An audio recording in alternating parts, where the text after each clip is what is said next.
have they got an insolvency issue here? And we judge insolvency on two simple tests: cash flow or balance sheet. And cash flow is, can you pay your debts as they fall due? And balance sheet, are your liabilities exceed your assets? Which seem quite simple questions at the beginning, but actually, us lawyers, we put in an awful lot of consideration regarding contingent, prospective, future liabilities and debts, and how that is treated. And to a degree, it when you see it. You know whether a company is in the shadow of insolvency. But we very often have to work very closely with Ben and colleagues such as Ben, in terms of assessment of insolvency. So, I've sort of talked about the practical side of the legal test of insolvency.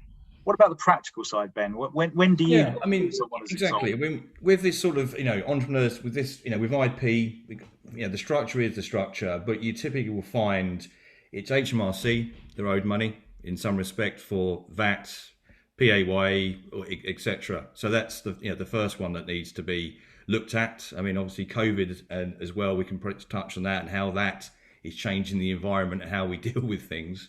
But there's other stakeholders. Obviously, we've got a manufacturer that's in trouble themselves. And I wonder if they're being advised, the manufacturer's being advised by insolvency or others, whether or not they will see, well, is there value here? Are we owed money from Brandy Golf? And how that can also come into play as to how we make a decision on how we restructure or go into insolvency, because these stakeholders will have a big influence on what we do.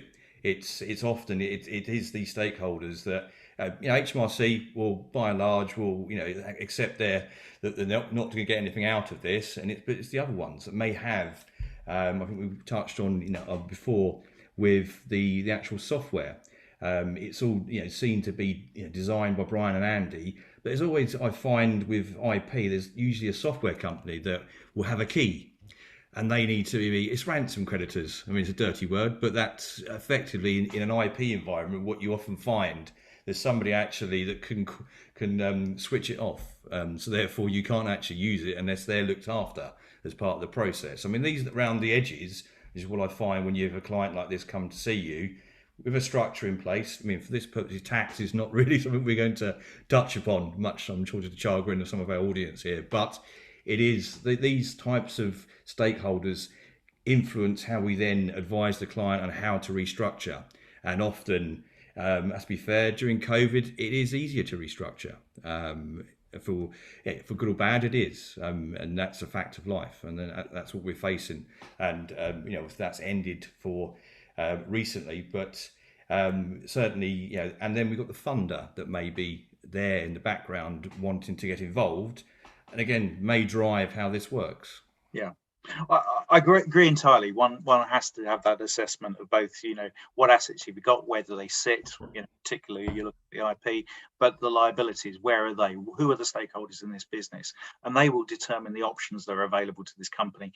In conjunction with the jurisdiction issues, if you've been structuring elsewhere as well, they all go towards the kind of plan that might be there. But just stepping back one stage, the issue about directors' duties and responsibilities and why it becomes so important is at the shadow of insolvency, where there is a potential insolvency, the directors' duties change. They change from promoting the success of the company to acting in the best interests of the creditors. And that is a very fundamental shift, because when you're acting on behalf of the company and its shareholders to promote the success of the company, there are many different things you may do. But where you're acting and to promote the interests of the creditors, that may fetter quite a lot of the potential restructuring. And that's particularly relevant, I think, in terms of, and this is the kind of scenario that I have, is people coming into us and saying, well, can I transfer my asset to X? Can I do Y? Can I look towards some asset protection? And where you have the shadow of insolvency, where the company is potentially insolvent and goes into a process later, any of the transactions that the company has had over any period of time, to be desperately frank, if they've done it with the intent of putting the assets beyond the reach of creditors, can be set aside.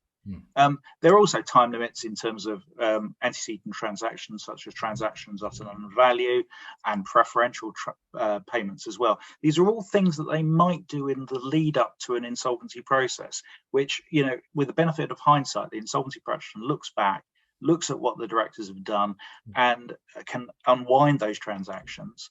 Personal liability can result to those directors as well for the misfeasance, the breach of duties, if they have been doing things in the shadow of insolvency. And the biggest bark of UK insolvency law is wrongful trading. I have to always say, I think it's got the smallest bite, but it is the biggest bark.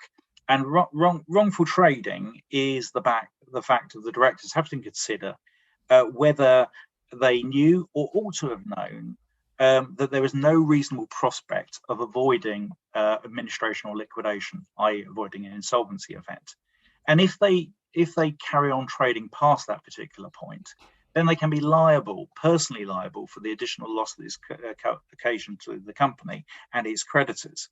Now, that's a very big threat, and I have to say, most directors who come to see me will be fully aware of wrongful trading. It's the thing that they've been told about. It's the thing they're aware of. But allied to that in insolvency law and company law, a whole bunch of different duties and responsibilities that directors also have. And while wrongful trading, I think is the bit of the flagship of insolvency law, we're increasingly seeing actions being taken by office holders against directors for just breach of duty, breach of fiduciary duties towards the company.